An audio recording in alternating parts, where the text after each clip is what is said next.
historically there have also just been a lot of issues, and I think that there are just a lot of like remnants of issues in terms of like, I don't know, like the power struggle and also just like the power dynamic. And I think that... What do you mean by power dynamic? I just feel like our society, although we've come like a long way, there is still like a sense of like power that we give to men that like women almost cannot get, or like there's a sense of like ease that comes with a lot of opportunities that it just seems like men get in comparison. And I just feel like, I don't know, I just feel like there's things that are uneven that feminism would address. Such as what? Oh, hold on, sorry. Bender the offender donated $99. Sometimes the mother won't even let him see his child, and he is called a deadbeat for it. Yeah, that's messed up. That's true. And then sometimes the mother will try to turn the kid against the father. And I mean, some of these situations can get very messy and very toxic. You were saying power dynamics, like women give men a lot of power or something? No, I just feel like the way that our society is placed, it's just like, I don't know, like a lot of power is given to men, and also just like... What do you mean? I mean, which men are given power? I mean, I just feel like a lot of times, I don't know, just like politically speaking, you can look at like a lot of like our House and like our Senate, like it's largely been male-based, and I feel like a lot of the opinions that are like dominating these like parts of our government are largely like male-centered opinions. And I just feel like, I don't know, like we've never had a female president. It's legal now like for women to become presidents, but like we still haven't had that, like the level of like power that a woman has been given, although it's like said to be the same, it's not like in reality it's not necessarily like acted out. But do you think power should be given, or should power be something that's earned? I mean, I think it has been earned. I just think that the way that our society is like structured, it hasn't been like properly given where it has been earned. I mean, Hillary Clinton has been a presidential candidate. Was it two separate against Obama and then against Trump? She was so close. She didn't win. But that's up to an election. That's against the population voting. Nothing's put in place. But so I mean, so you're saying that because there isn't an equal representation in some of these top positions of power, that what?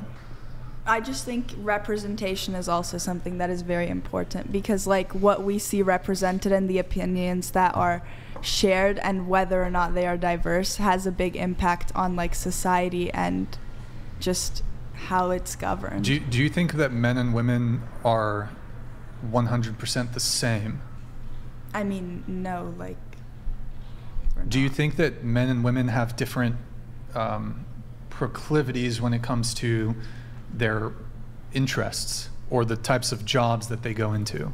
And this is kind of related to the wage gap a little bit. Like, what do you mean?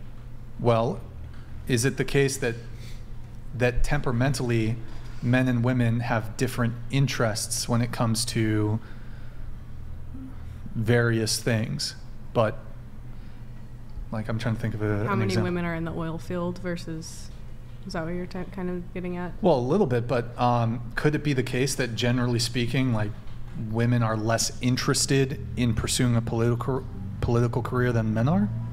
I honestly would not say so. I'd say especially today that is not the case. I'd just say that if like you are, for example, like somebody who is a person of color and then now add on being a woman on top of that, like your chances of gaining that like position of power is going to be a lot lower than somebody who is the second most powerful person in the world is a woman of color. Well, now it is, but that's because of the fact that we were able to get a Democratic candidate in who was... But does she deserve... I mean, like, what are the policies you love about Kamala? I mean, personally, I was not the biggest, like, Biden and Kamala person. I was more of, like Bernie. I was on that stance, but like... I think many would argue that Kamala was given power. I have a question with this, right? So sucked her power. Just because there is a discrepancy, does it necessarily mean that it's due to sexism? I mean, not necessarily, but I think that if there was not such a historical and like current impact of sexism, I think that this discrepancy would certainly be a lot less. But I think the institutions that we've talked about have historically been where women have been oppressed or suppressed or whatever. I mean, so education, women now graduate with like at a strikingly higher rate than men do. They have more degrees. They're even entering fields that have been historically dominated, like male dominated, such as like STEM careers. And so women are getting more opportunities within the job sphere to address the wage gap. In the major cities across America, if men and women for particularly like white collar jobs get equal pay, and if not, the woman gets like slightly more.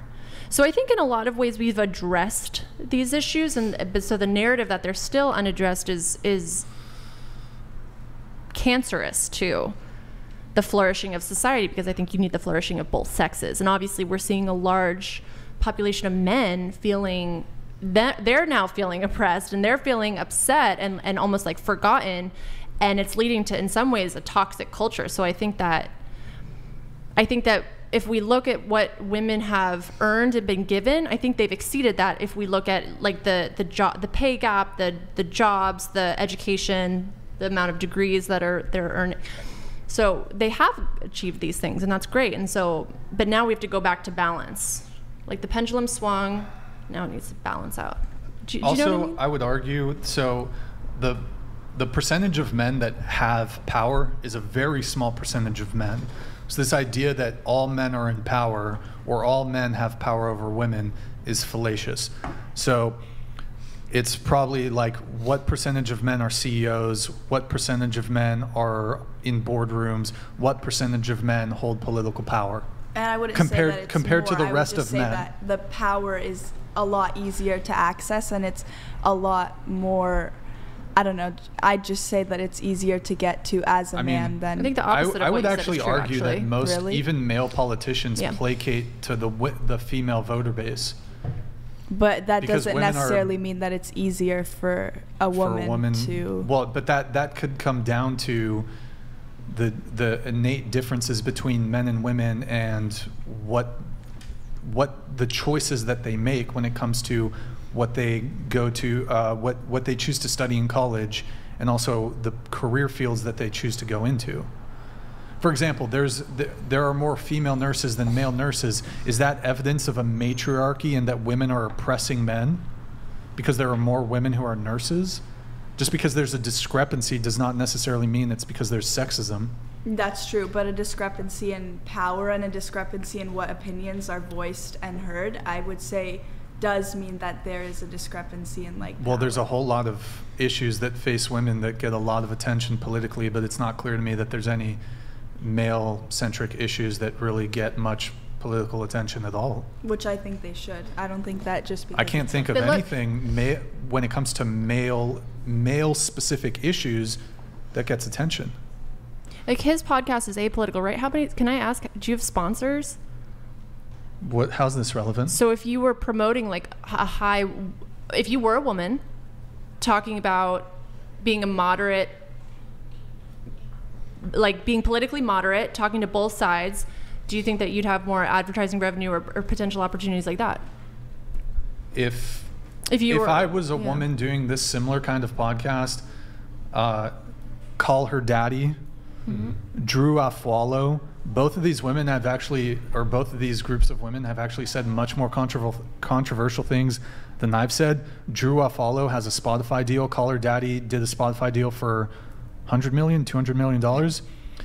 I actually think I'm doing better viewership numbers than, I'm not sure about Call Her Daddy, but I'm pretty sure my podcast is more downloaded than Drew's. In any case, I could be wrong. And she says some real man-hating shit, that woman. Yeah. But because I'm a man, because I'm like, look, feminism is the mainstream. That is the status quo. Yeah, exactly. And I'm kind of coming at it from more of like, well, here's the way men are struggling. Here's the way men are disadvantaged. Yeah, that's not mainstream. You can't really say that and then expect to be making 9-figure deals with Spotify or whatever bullshit platform it is. So exactly, it is what it is.